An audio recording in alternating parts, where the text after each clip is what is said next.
जी viewers, आज हमारा second lecture है डिफरेंशियल इक्वेशंस के ऊपर। फर्स्ट लेक्चर में अगर आपको याद हो तो हम एक रिकॉल करेंगे छोटा सा। हमने सबसे पहले पढ़ा था डिफरेंशियल इक्वेशन क्या है।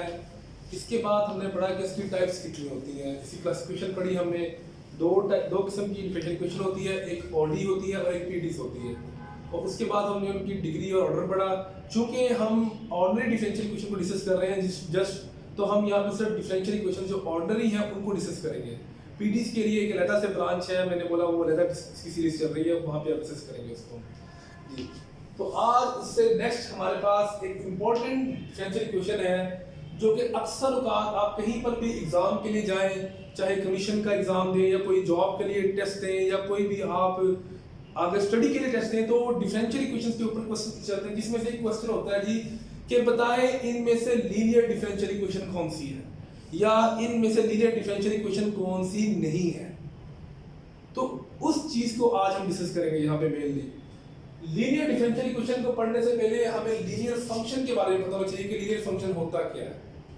ये एज यूजुअल आप लोगों ने पहले भी पढ़ चुके हैं, जब मैट्रिक्स के अंदर भी पढ़ चुके हैं और फंक्शन के अंदर भी पढ़ा होगा आपने। A function t from u to v where u v are vector spaces over the same field f is called linear if alpha beta belongs to from some field and x y belongs to vector u t alpha x plus beta y is equal to alpha t x plus beta t y।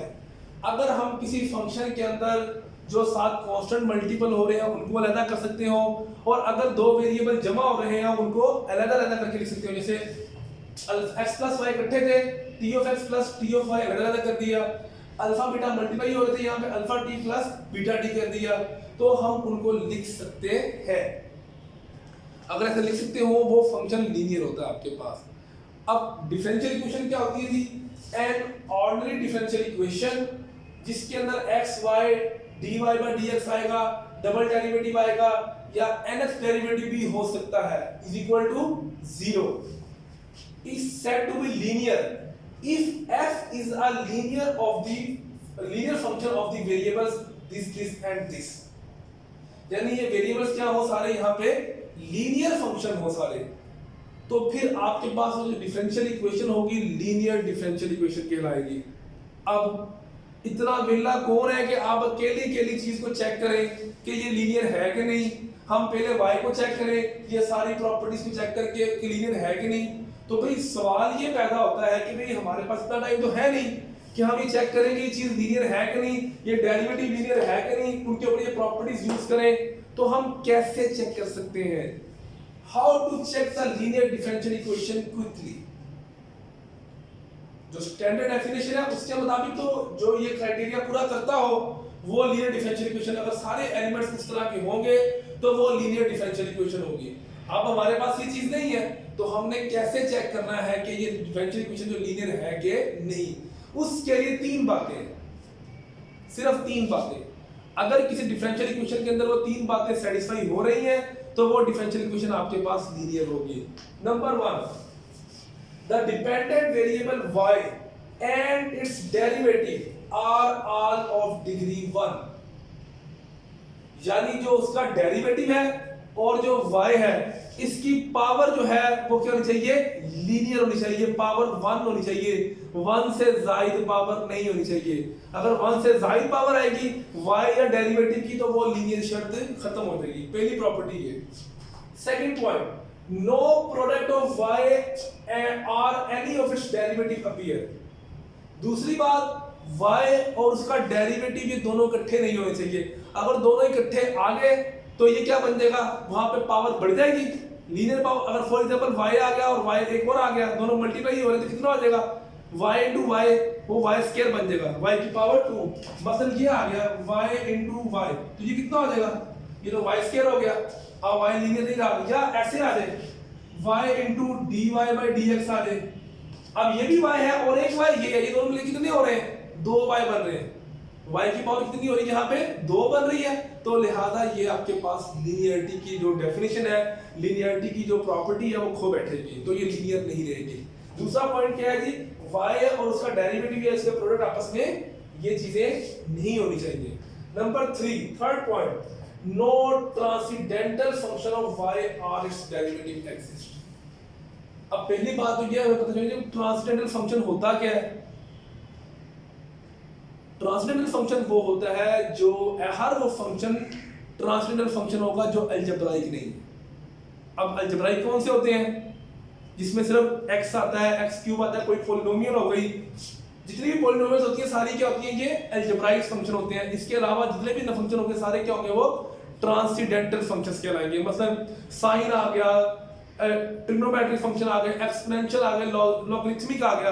किसी भी function के अंदर ये अगर involve हो जाते हैं साथ, मतलब हमारे पास एक x लिखा हुआ था, x, अगर इसके साथ क्या आ जाए, अब अकेला x लिखा हुआ तो ये क्या है, ये आपके पास एक अलजेब्राइक फंक्शन है, f of x is equal to x square, this is an algebraic function, तो ये ट्रांसेंडेंटल नहीं है।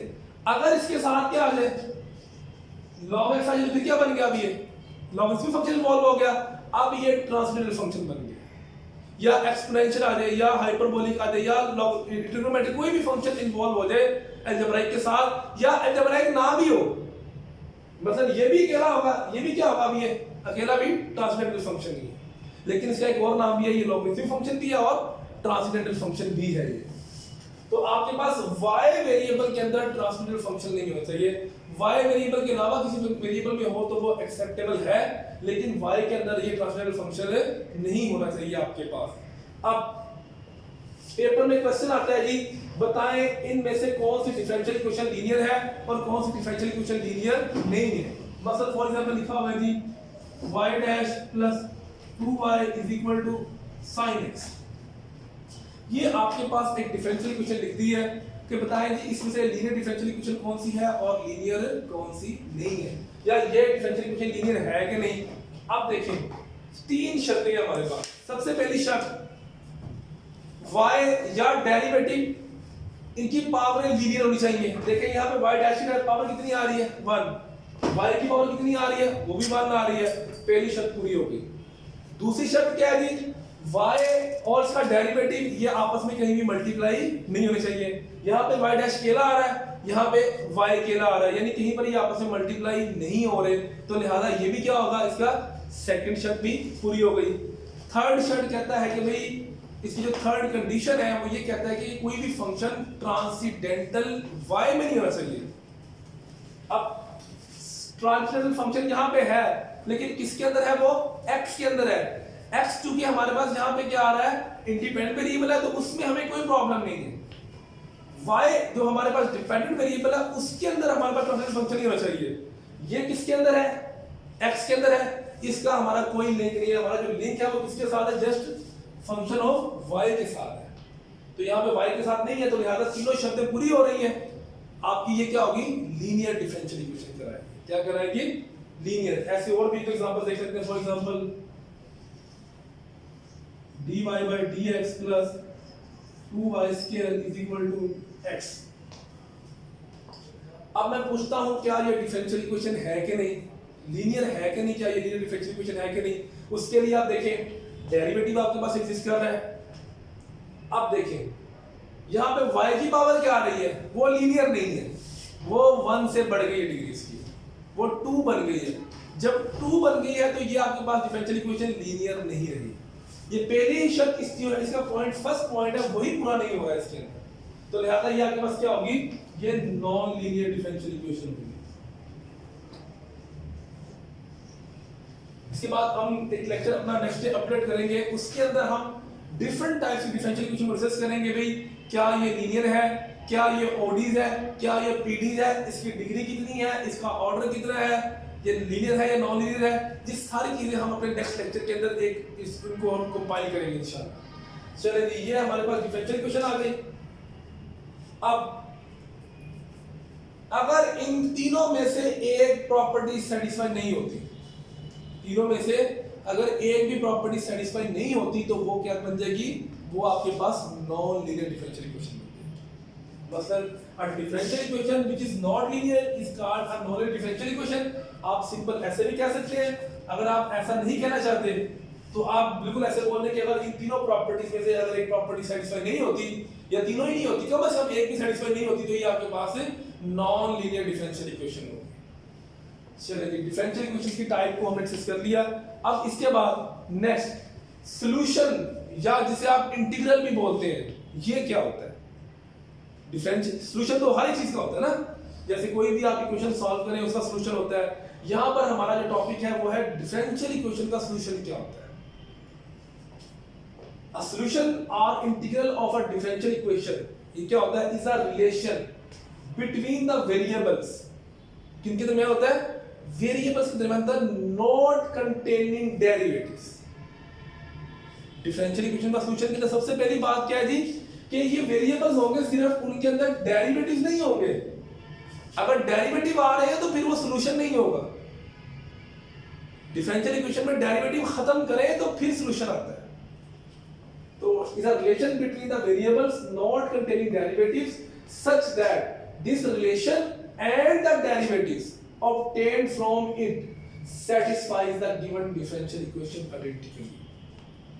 यानी वो जो रिलेशन है और उससे जो डिफरेंशियल इक्वेशन हासिल होगी वो दोनों मिलकर क्या करें, जो ओरिजिनल डिफरेंशियल इक्वेशन है जिसको हम कहते हैं कि इसका सॉल्यूशन है, जिससे हमने हासिल किया है, वो क्या करे, इसको सेटिस्फाई कर दे, तो हम बोलेंगे ये जो चीज आपके पास है जिसमें डेरिवेटिव नहीं है, ये उस डिफरेंशियल इक्वेशन का सॉल्यूशन है। फॉर एग्जांपल एक आपके पास डिफरेंशियल इक्वेशन है dy/dx - λy। अब इसका सॉल्यूशन क्या है जी, हम कहते हैं y c constant, any arbitrary constant, e⁻ λx इसका सॉल्यूशन है। कैसे? आप देखें, y को यहां पे पुट करें, कर लिया।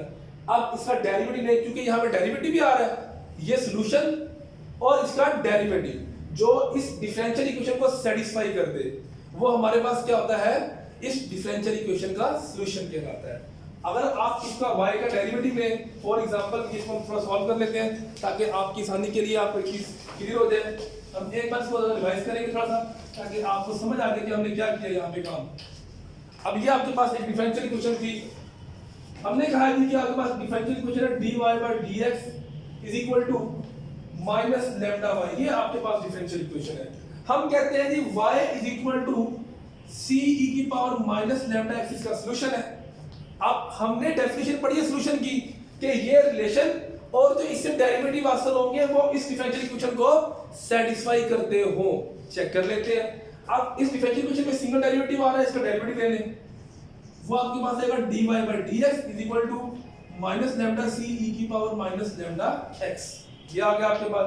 अब इसको आप यहाँ पे इंसर्ट कर दें, डेरिवेटिव की वैल्यू पुट करते हैं और y की वैल्यू पुट करें, देखें सेटिस्फाई होती है कि नहीं। डेरिवेटिव की वैल्यू ये यहाँ पे पुट करें तो क्या आएगा, -λce⁻ λx is equal to -λ into y की वैल्यू पुट करें, वो क्या है,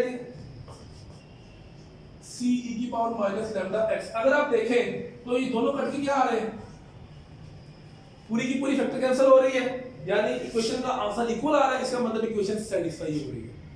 हमने देखा कि ये रिलेशन और उसका डेरिवेटिव मिलके इस डिफरेंशियल इक्वेशन को क्या करते हैं, सेटिस्फाई करते हैं। तो लिहाजा हम ये कहने के लिए इस काबिल हो गए हैं बाय दिस डेफिनेशन कि ये जो रिलेशन है इस डिफरेंशियल इक्वेशन का क्या है, सॉल्यूशन है।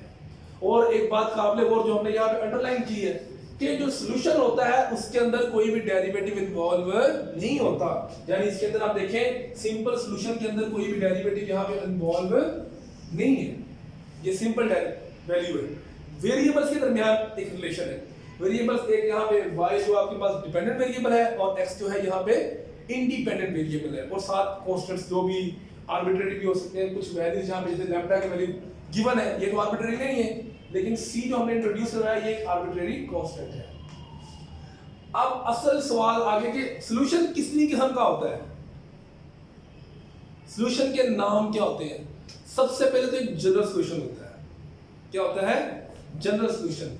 A solution of differential equation which contains as many arbitrary constants as the order of the differential equation is called general solution of the differential equation। General solution क्या होता है जी, जिस differential equation का जितना order हो, अगर उसके अंदर उतने ही आर्बिट्रेरी कांस्टेंट पाए जाते हो, उतने ही आर्बिट्रेरी कांस्टेंट्स इन्वॉल्व हो, तो हम बोलते हैं कि ये जो है सॉल्यूशन उस जितनी डिफरेंशियल इक्वेशन का ऑर्डर है उतने ही कांस्टेंट हो तो वो होता है जनरल सॉल्यूशन। या साधारण अल्फाज में जिस डिफरेंशियल इक्वेशन के सॉल्यूशन के अंदर कांस्टेंट्स आर्बिट्रेरी पाए जाते हैं, आर्बिट्रेरी कांस्टेंट्स होते हैं, उसे जनरल सॉल्यूशन कहते हैं। अगर आसान लफ्जों में पढ़ना हो, जनरल सॉल्यूशन क्या होता है? A differential equation, the solution of a differential equation involves arbitrary constants is called general solution. अब एक पॉइंट यहां बड़ा काबिल गौर है, पेपर में अक्सर चीज पूछी जाती है, जी बताएं फलां डिफरेंशियल इक्वेशन के अंदर कितने कांस्टेंट होंगे, या फलां डिफरेंशियल इक्वेशन का ऑर्डर कितना होगा अगर उसका सॉल्यूशन ये हो। इसका सिर्फ एक ही जवाब है, उसके सॉल्यूशन में कांस्टेंट कितने हैं। अगर तो उसके सॉल्यूशन में 2 कांस्टेंट है तो वो डिफरेंशियल इक्वेशन का ऑर्डर 2 होगा। अगर उसके सॉल्यूशन में 6 कांस्टेंट है तो उसका ऑर्डर 6 होगा। अगर 1 कांस्टेंट है तो उसका ऑर्डर 1 होगा। जैसे कि अभी हमने पढ़ी, ये डिफरेंशियल इक्वेशन कांस्टेंट कितने आ रहे हैं? 1 आ रहा है इस सॉल्यूशन में, इसका मतलब इसका ऑर्डर 1 है। तो यहां पे हमने देखा it is only first order differential equation. तो जितने आर्बिट्रेरी कांस्टेंट सॉल्यूशन में पाए जाएंगे उतना डिफरेंशियल इक्वेशन का ऑर्डर होगा। ये लास्ट टाइम पीपीएससी का, पंजाब पुलिस लेक्चर मैथमेटिक्स का एग्जाम था, उसके अंदर ये सवाल था, एक डिफरेंशियल इक्वेशन जिसका 3 कांस्टेंट सॉल्यूशन में पाए जाते हैं उसका ऑर्डर कितना होगा। तो इसका सॉल्यूशन क्या था? That has third order differential equation. जितने कांस्टेंट है उतने ही उसके सॉल्यूशन में उतना उसका ऑर्डर डिफरेंशियल इक्वेशन का होगा। ये आपके पास जनरल सॉल्यूशन आता है। अच्छा, जनरल सॉल्यूशन के बाद एक पर्टिकुलर सॉल्यूशन होता है। पर्टिकुलर लफ्ज से जाहिर है कि जिसकी वैल्यू खास है, कोई खास वैल्यू। अब आर्बिट्रेरी जो चीज हमने ली है अपनी तरफ से सपोज करके जवाब में लिखी है, अगर उसे खत्म कर दे किसी फिक्स वैल्यू के साथ तो वो क्या बन जाएगा? वो आपके पास पर्टिकुलर सॉल्यूशन बन जाएगा। For example, a solution obtained from the general solution by giving particular values to the arbitrary constants is called particular solution or integral, particular integral या particular solution। तो particular solution की हमें समझ आ गई कि जो हमारे पास जनरल सॉल्यूशन हमें ऑब्टेन होगा उसमें हम आर्बिट्रेरी कांस्टेंट्स की वैल्यू पुट करेंगे by using some initial values, boundary problems या वैल्यूज, इनिशियल वैल्यूज प्रॉब्लम या बाउंड्री वैल्यूज प्रॉब्लम, उनको हम यूज करते हुए इन कांस्टेंट्स की आर्बिट्रेरी कांस्टेंट की वैल्यूज निकालेंगे। वो हमारे पास कोई फिक्स वैल्यूज आएंगी, फिक्स नंबर्स आएंगे, उनको जब पुट करेंगे वो जो सॉल्यूशन होगा आपके पास जिसके अंदर आर्बिट्रेरी कांस्टेंट खत्म हो जाएंगे वो क्या बन जाएगा? वो पर्टिकुलर सॉल्यूशन बन जाएगा आपके पास। इसके बाद इंटीग्रल कर्व क्या होती है, यानी वो जो सॉल्यूशन है उसकी कर्व भी होती है ना। जो सॉल्यूशन जो बनता है, जाहिर बात है इक्वेशन बनी है, सॉल्यूशन क्या बना है? एक इक्वेशन बनी है, तो इसकी कर्व भी होगी, उसका नाम होता है सॉल्यूशन कर्व या इंटीग्रल कर्व से कहते हैं। The graph of a particular integral is called an integral curve of the differential equation।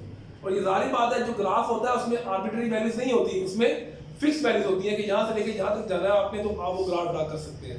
तो जो आपके पास पर्टिकुलर सॉल्यूशन होगा उसको अगर आप ड्रा करें तो वो आपके पास ग्राफ इसका जो है वो इंटीग्रल कर्व का ग्राफ बनेगा।